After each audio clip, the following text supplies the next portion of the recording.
पर सीएम योगी आदित्यनाथ इस वक्त मौजूद है और क्या कुछ कह रहे हैं वो आपको सुना। मोदी जी ने किया है। और भाइयों बहनों, मैं तो उत्तर प्रदेश से आता हूं। भगवान श्री राम के भव्य मंदिर के निर्माण का काम भी प्रधानमंत्री मोदी जी के मार्गदर्शन और नेतृत्व में अयोध्या में चल रहा है। मुझे याद है 1990 में इसी भगवान सोमनाथ का आशीर्वाद लेकर के अयोध्या तक की रथ यात्रा प्रारंभ हुई थी। जो संकल्प भगवान सोमनाथ के श्री चरणों में लिया गया था 1990 में, आज उसी संकल्प की परिणति है कि प्रधानमंत्री मोदी जी ने अयोध्या में भगवान राम के भव्य मंदिर के निर्माण कार्य को आगे बढ़ा दिया है। भव्य मंदिर भगवान राम का बन रहा है। जो लोग बोलते थे कि अयोध्या में राम मंदिर का निर्माण होगा तो खून की नदियां बहेंगी, मैं कहता था मच्छर। ये अपने घर के पास सिर्फ देसी मुर्गियों को पालकर हर साल 6 लाख कमा रहे हैं। आप भी ये करना चाहते हो तो फ्रीडम ऐप को अभी डाउनलोड कीजिए। भी नहीं मरने वाला है।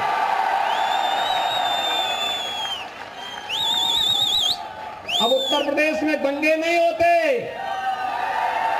जो पेशेवर दंगाई थे, गुंडे और अपराधी थे, जो कांग्रेस और उसके सहयोगी दलों के संरक्षण में गरीबों का, व्यापारियों का, आम नागरिकों का शोषण करते थे, आज उत्तर प्रदेश का बुलडोजर उनकी छातियों पे चढ़ करके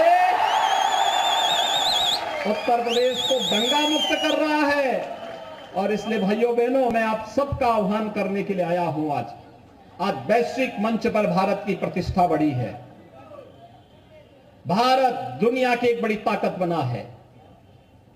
जब भारत अपनी आजादी का अमृत महोत्सव मना रहा है, तो भाइयों बहनों, जिस ब्रिटेन ने 200 वर्षों तक भारत में शासन किया था, उस ब्रिटेन को पछाड़ करके भारत दुनिया की 5वीं बड़ी अर्थव्यवस्था प्रधानमंत्री मोदी जी के नेतृत्व में बना है। दुनिया के वे 20 बड़े देश जिनका दुनिया के 80% संसाधनों पर अधिकार है, उस G20 के देशों का अगले 1 वर्ष तक नेतृत्व प्रधानमंत्री मोदी जी करेंगे। भारत दुनिया के उन 20 देशों का प्रतिनिधित्व नेतृत्व करेगा और दुनिया में शांति और सौहार्द और समृद्धि की पूरी कार्य योजना इस नेतृत्व में होना है। ये भारत के लिए और गुजरात के लिए गौरव की बात होनी चाहिए। और भाइयों बहनों, आज भारत की और कोई दुश्मन टेढ़ी नजरों से नहीं देख सकता, क्योंकि इसे मालूम है जब कोई टेढ़ी नजरों से भारत की सीमा में देखेगा। आज गुजरात में कर्फ्यू समाप्त, दंगे समाप्त, आतंकवाद समाप्त, नक्सलवाद समाप्त। नहीं तो क्या होता था? रोज एक दंगा होता था, आतंकी घटना होती थी। और ये जो आम आदमी पार्टी का नमूना आया है ना यहां दिल्ली से, यह तो आतंकवाद का सच्चा हितैषी है। अयोध्या में राम मंदिर का विरोध करता है, और जब भारत की सेना पाकिस्तान के अंदर जाकर के सर्जिकल स्ट्राइक करती है, तब भारत के सैनिकों से कहता, बहादुर जवानों से कहता, इसका प्रमाण क्या है? बहादुर जवानों से प्रमाण मांगा जाता है। पाकिस्तान चिल्ला रहा है कि हमारी कमर तोड़ दी है भारत के जवानों ने, लेकिन आम आदमी पार्टी को इसका भी प्रमाण चाहिए होता है। भाइयों बहनों, आतंकवाद और भ्रष्टाचार इनके जीन्स का हिस्सा है। इसलिए जो भ्रष्टाचारी हैं, आतंकवाद समर्थक हैं, भ्रष्टाचार और आतंकवाद जिनके जीन्स का हिस्सा हो, उसको वोट देकर के हम अपने वोट को कलंकित कतई न करें, कतई न करें। हमें भगवान सोमनाथ के भव्य मंदिर के साथ साथ अपने आजादी के उन सभी अमर शहीदों को सम्मान देना है, जिन लोगों ने किसी कालखंड में भारत के आन मान शान की रक्षा के लिए अपना सर्वस्व निष्ठावर किया था। और भाइयों बहनों, श्री हमीर जी गोहिल उसी परंपरा के एक महापुरुष हैं, जिन्होंने भगवान सोमनाथ के मंदिर को उस कालखंड में बचाने के लिए अपने आप को बलिदान किया था। सरदार साहब उसी परंपरा के महानायक हैं जिन्होंने भारत के एकीकरण के लिए उस काल आजादी के बाद भारत के वर्तमान गणराज्य की स्थापना की। आज कश्मीर से धारा 370 समाप्त कर दी। प्रधानमंत्री मोदी जी का नेतृत्व और अमित भाई शाह जी का दृढ़ इच्छा शक्ति आतंकवाद की इस जड़ को भी समाप्त कर चुके हैं। और इसलिए भाइयों बहनों, मैं आपसे पूछना चाहता हूं, क्या कांग्रेस कश्मीर से धारा 370 समाप्त करती? क्या अयोध्या में राम मंदिर का निर्माण कांग्रेस या आम आदमी पार्टी करती?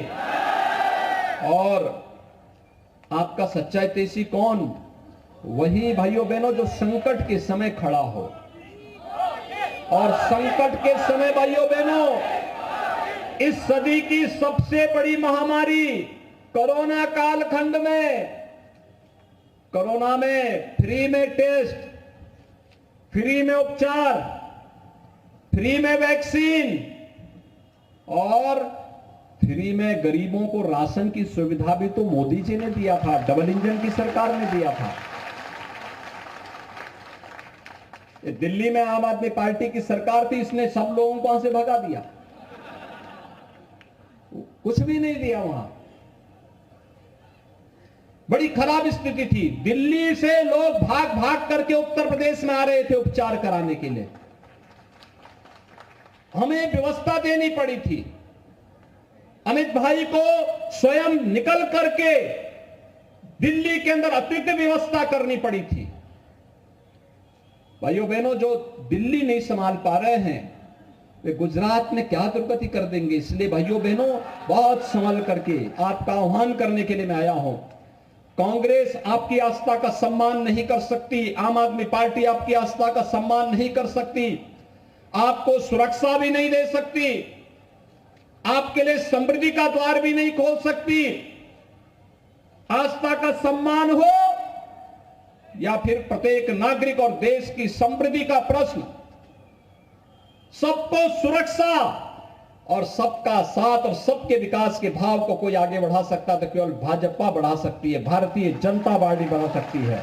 और उसी के लिए आप सबका आह्वान करने के लिए मैं आपके पास आया हूं, आपसे कहने के लिए, आप सब सहमत हैं?